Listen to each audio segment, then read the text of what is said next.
政官財のベクトルが合ってないと、それが一体一番分かんない。それで確かに経産大臣である赤澤さんにやればですね、石油は自分の所掌ですから確保したというかもしれませんが、先生のおっしゃる厚労省のやつとか農水省のやつとか運輸省ですか、あるいは国交省ですね、そっちが目詰まりするとこれ物流ですから、はい、だから結局その辺がですね、政官財がですね、足並みが揃ってないと。もう現場困ってるんで、ぜひそういった問題をまさにこれオールジャパンでやっていかなきゃダメじゃないですか。足を引っ張らずにしっかりと解決で提案をしていきたいと思います。日本は今本当に大丈夫なのでしょうか。石油はある、しかし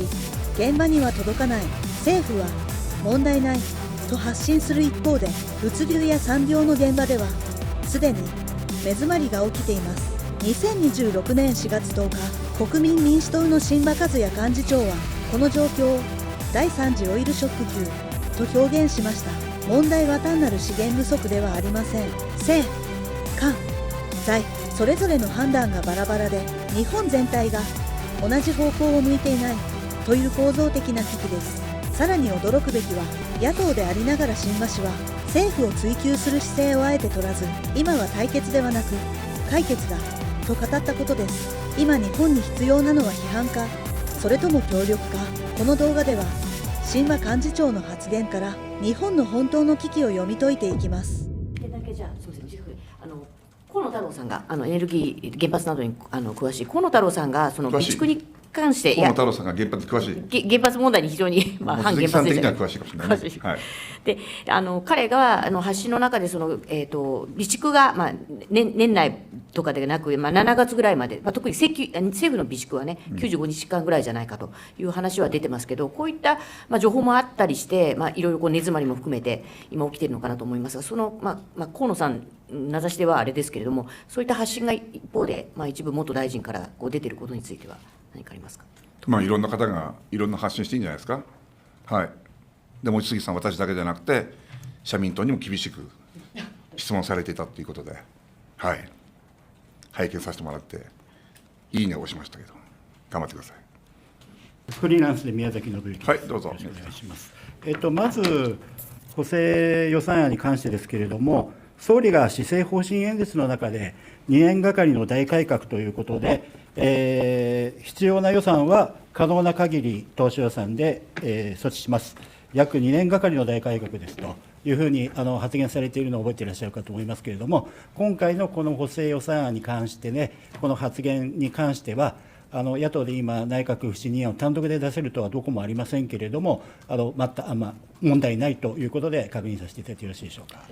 いや、こんなことで内閣不信任案出してたら政治に進まないよ。生き物だからね。それは総理はその覚悟で予算組まれたんでしょう。しかしイランの有事があって、これ まさに第3次オイルショックと言っても過言ではないですよ。これを自民党や総理のせいにするんじゃなくて、どうやって与野党を超えて乗り切るかと。せっかく現場もですね、ベアも貸し取って賃金上昇してきて、さあこれから中小小規模やフリーランスの皆さんの手取りをどう増やすかという議論の時にこの状態なんでね、今の論調でこれ問題だからって政府与党を質問するのも結構かもしれませんけど、全く我々はそんなつもりないですし、そんなことやりません。今まさにこの国の窮状をどう脱出して経済を前に出すのか、手取りを増やすのか、それをしっかり我々なりのメニューを考えていきたいと思います。はい、ありがとうございます。もう1点お願いしたいんですけれども、御党の庭田幸恵参議院議員、富山県初の女性国会議員ですけれども、ご自身の発信の中で、適応障害と以前からすでに寛解をしていた双極性障害2型の当事者ですので、特別国会始めるまでデジタルデトックスなどをしたいというふうな発信をされました。双極性障害2型当事者だというふうに告白した政治家って多分初めてかと思うんですけれども、日曜日の党大会にもいらっしゃいましたし、調査会では参考人への質問もされているようですけれども、庭田議員の今後の活動に関して参議院の会派や党派と、あるいは県連なんかもありますけれども、どういった形で支えていくことに至るでしょうか。庭田さんのできる範囲の中で、お仕事をして、さまざまな思いやさまざまな症状を持っていらっしゃる方はたくさんいますのでね、それを言う言わないいろいろあるにしても、それぞれ何かしらを抱えてみんな仕事されてますから、ぜひご自愛されてお仕事してほしいと思います。産経新聞の奥原と申します。どうも。先ほど言及ありました社民党さんのことなんですけれども、はい、会見動画でいいねをされたということですけれどもそれ例えです、はい、押したくなったっていう、はい、押したか押さないかはご想像に任せます。いや、ちょっと望月さん攻めてるね。どうぞ産経さん。前執行部のですね、党首と副党首の争いで、いわゆるトップ2同士の争いが、ちょっと内紛が露呈した形かなと思います。であまり他党のことをあだこだということはないんですけれども、ある種、国民民主党を見てますと、執行部、非常に他党に比べたら融和というか、みんな仲良しというイメージが色濃くあると思いますけれども、党内融和の秘訣を伺えればなと、でもし可能であれば、ちょっと社民党さんのこの内紛についても、二言三言言及あればなと思います。喧嘩するほど仲がいいって言うからね、仲いいんじゃないの、本当は。で、党内融和の秘訣はね、党のナンバー2女房役が、ちょっとおっちょこちょいくらいがいいね。私くらい間が抜けた方がいいんじゃないの。政策は玉木に任せ、昼の仕事も玉木に任せ、夜は俺に任せろと、しっかり働くぞと、はい、それぐらいでいいんじゃないですか。はい、ありがとうございます。時事通信社の真田です。はい、真田さん。先日の党大会で交流や政策の見直しを進める、未来先取りチームの設置が決まったと思うんですけど、改めて設置の見通し時期の見通しについてお伺いしたいのと、また消費税はじめ、経済政策も見直しを進めていくことになると思うんですけど、どういった議論を期待したいのか、特に今、インフレ局面の中で、イラン情勢もあって、なかなか経済の見通しがつかない中で、この議論の難しさも含めて所感をいただければと思います。党の方針は今後ですね、それぞれ司で我々がアップデートできる方法をしっかりと議論すると同時に、統一地方選挙で地方議員を倍増するということも前に出しましたから、やっぱ選挙対策、しっかり選挙勝って仲間を増やすことが大事ですね。で、私も基調方針で申し上げましたが、すべては政策を実現するためです。国や地方で政策実現をするために、仲間を増やすこと、国民民主党が大きくなれば、私は必ず国は強くなると思ってますので、そして我々の言ったその方法を、後段のご質問ですけれども、やはりもっと手取り増やすと、GDP の6割強を占める個人消費をどう上げて、国民が消費をするには、治安のみならずですね、世界情勢が安定しないと、これ、経済伸びませんから。そういった意味で、我々ができる具体的な政策、きちっと提案をしていきたいと思います。ファクターの宮島です。はい、宮島さん、どうも。この間ビニールの封筒の値段が上がったことを言いましたけど、今、出版業界では陰気が足りないと、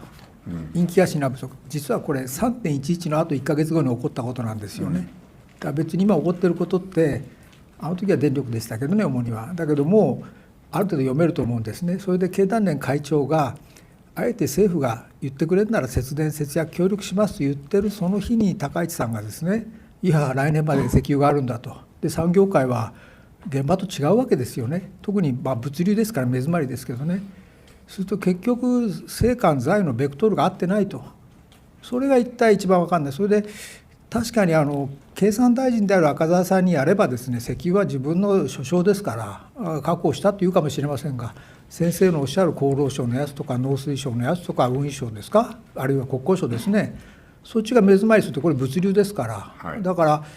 結局その辺がですね、政官財がですね、足並みが揃ってないと、それはそれが非常に感じるんですけど、だから全然危機感もないんですけどね。その辺はやっぱり党首討論していただくとかですね、やっぱりベクトル合わせないともっと悪くなるだろうと。総理はぜひですね、やっぱり党首討論とか党首会談でもいいです。やっぱりいろんな野党の声をね、やっぱ聞いて、それを具体的に問題解決する方法をまさに役所に指示をする。今日一部ニュースで石油元売りが直接現場にと言ってましたが、これ現実的にできるんですかね。そんな現場に持ってくるようなツール持ってないし、発想はいいんですけども、本当にそれで現場に直接元売りから行くのかどうか、そういったことを含めてですね、サウンドはグッドなんですけど、実際にそれが機能するかどうか、もう現場困ってるんで、ぜひそういった問題を、まさにこれ、オールジャパンでやっていかなきゃだめじゃないですか。足を引っ張らずに、しっかりと解決で提案をしていきたいと思います。いいですかね。いいですか。最後にね、ちょっと最近ね、一般紙とかもたまには誤報っていうか、と思うのあるんですけど、YouTube でね、元ジャーナリストみたいな人が勝手なんで垂れ流すね。なんか先週私がね、茂木さん頑張ってるっつって、麻生さんからトランプのアドリブに打ち返せるのは茂木だけだろうなって言ったら、これには深いわけがあるなっつってね、なんかさ、三流の色物みたいな格好した人がさ、なんか陰謀論みたいなこと言ってたよ。鮫島とかいう人が。どうなってんのあれ。元朝日新聞らしいけど、ああいう取材もしてないんだよ。ああいうことを勝手に YouTube で垂れ流していいのかね、これ。これ、般若さんの方がよっぽどしっかりやってる、これ。なんかね、ああいう陰謀論みたいなことを平気で言ってね、ジャーナリズムでもなんでもないやんなの。って誰かが言ってたんで、そうかなと思って。はい、以上です。